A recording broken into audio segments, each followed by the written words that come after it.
What, if anything, at this point, are they really able to do with Tom Holland Spider-Man on their own as just Sony, since he's now linked in with Disney Marvel? There's contracts there. Now, of course, I don't think there's anything necessarily preventing them from doing it, but I'm fine with losing Iron Boy. Like, that would be a plus as far as dude, bring back Garfield. Just bring back Garfield. Eric, you've mentioned this a zillion and a half times in videos, specifically talking about the MCU's Iron Boy, where it's like these.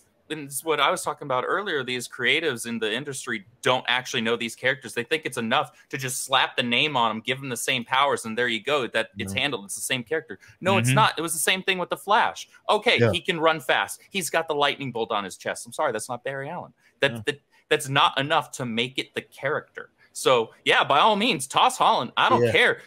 Bring back Andrew. Bring back Toby. Bring in some new schmuck.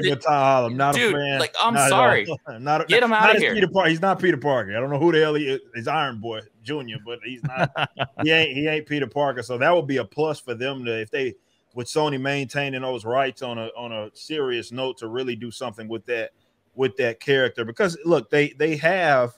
They could screw Disney. Yeah, exactly. I'm screwed. Like, whatever. Who cares? Like, whatever Disney's doing, you got the right. Whatever they do shouldn't even be a part of y'all's plan, man. What you guys having the rights. You have the literally, or arguably, the most prominent Marvel character ever, and behind he has his own set of rogue gallery that you can do everything. You do not need to be referring to whatever the hell the MCU is doing at all, and they will be smart to do that. But that's the problem here, is that nobody is seemingly in Hollywood that are attached to IPs that have already been established seem to have enough passion in it to do something like that, to be like, we're going to do our thing, we're going to honor these characters, we're going to do the best adaptations we realistically can. And that's not what they do. They don't do that at all. And that's unfortunate, because you got to freaking imagine being able to screw up Spider-Man. Like, you have to go out of your way to do that, man. That should just print money. Yeah, that should print money on its own. Well, so should Batman, and they can't do that. But we live in an age right now where we have crippled Spider-Woman who just flies around on her arm legs. We got all of this stuff going around. Miles Morales is not only Thor, he's trying to be Spider-Man. He's trying to be everyone else. Now we got Nightcrawler as Spider-Man. It's like we're just picking out of a hat. Let's see if this sticks. You know, it's not sticking your bank accounts because they're empty. Just we have Nightcrawler as Spider-Man? Yeah, let's not get into that one. I'm trying not to suffer. Well, the problem is the overuse, right? It's the overuse of the IP, because you think the IP is the end-all be-all, and no matter what I do with this IP, good point, people are going to buy it. Still have to have a good story to draw in for the IP. And fans still need to be able to recognize the character. But he's black. You don't need stories. Miles Morales is black. You're fine. You're fine. He's black. You don't need to write stuff. It's really, let's put a black guy in the Spider-Man costume on the cover and then call it a coloring book, and we're good to go. It's like, hey, I'm at the Dollarama. It's the same thing. Miles was a waste of being able to turn Prowler into a good guy. Could have had him take up his uncle's suit. That's what I would have done if I was writing the character. The couple of things on that, and that's this. I said a couple of years ago when Phase 4 started, whenever that was, summer of 2021, I had one of the first videos I did on YouTube, and I said, look, Marvel is now dead. Kevin Feige is going to kill it. Here's why. And you could see already that it was his whole thing that summer. Remember when Black Widow was coming out, and then Shang-Chi was coming out, and the Eternals were coming out. Oh, boy. Nobody watched. Exactly. What was Kevin Feige doing out there? He was touting the representation and the diversity of all the new Phase 4 Marvel stuff. Idiot, man. Yeah, and I'm sitting there going, all right, but what's it about? Yeah, like, bro, you just printed money for the last decade, and now this is the move. Nobody knew what the hell it was about. Nobody knew what it was about, and I said, that's it. It's done. He's going to coast at this point. He is coming off. He is the most powerful Hollywood studio executive in 2019 after Endgame. He was untouchable. That's true. And at that point, he just took the opportunities. I can do whatever the hell I want now. Now that Ike fans will Perlmutter's, come no matter what. Right. Now, Ike Perlmutter's not on my back anymore. I've got the studio to myself. I can do whatever I want. Bob Iger has given me, and the Disney board has given me the keys to this kingdom. I'm going to do this, that, because everybody's going to show up because it's going to say Marvel on it. Oops. That didn't work. A fall from grace. I've never seen anything like that. Like they Captain Marvel made $1 billion, bro. Like, that goes to show just how they were literally crapping out They were printing money. But Like, Eric, only 4 years. think about this though, We're Eric. only Do you 4 think? years from when it apexed.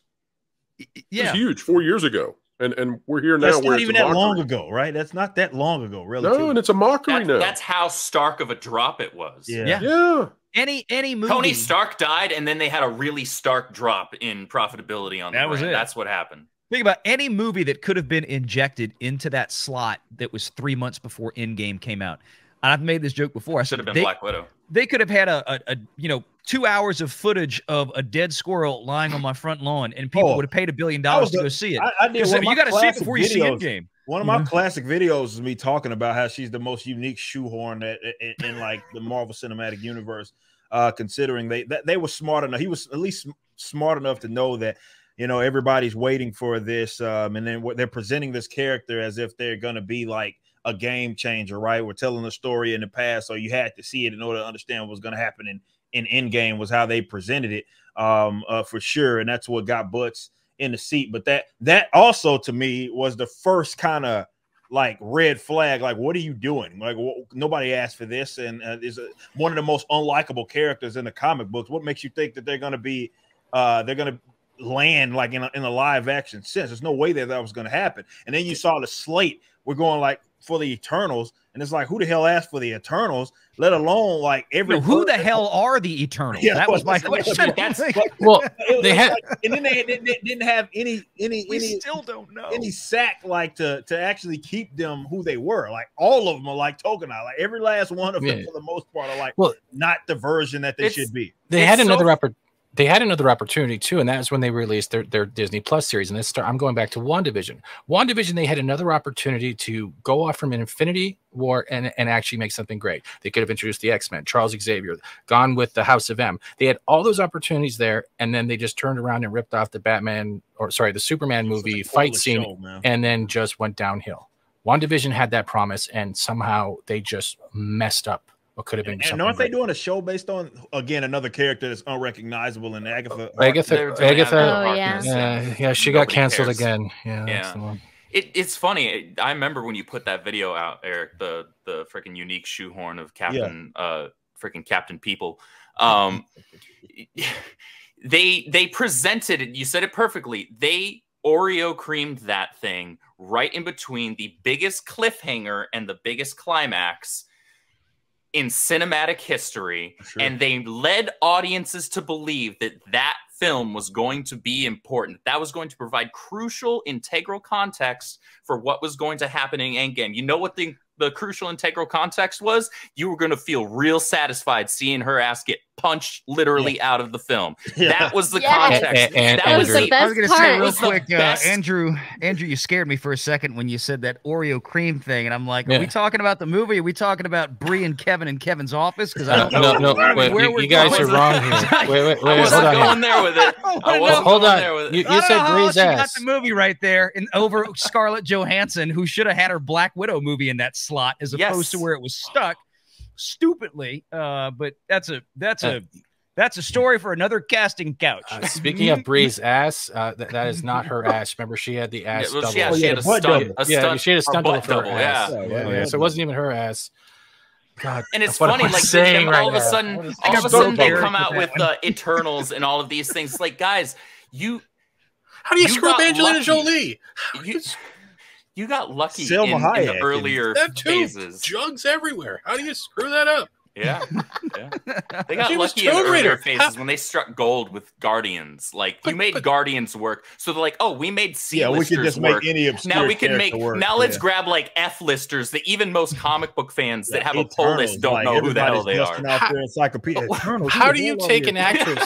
How do you take an actress known for Tomb Raider and turn her into like a Twizzlers of non-sexuality? Someone please explain this to me.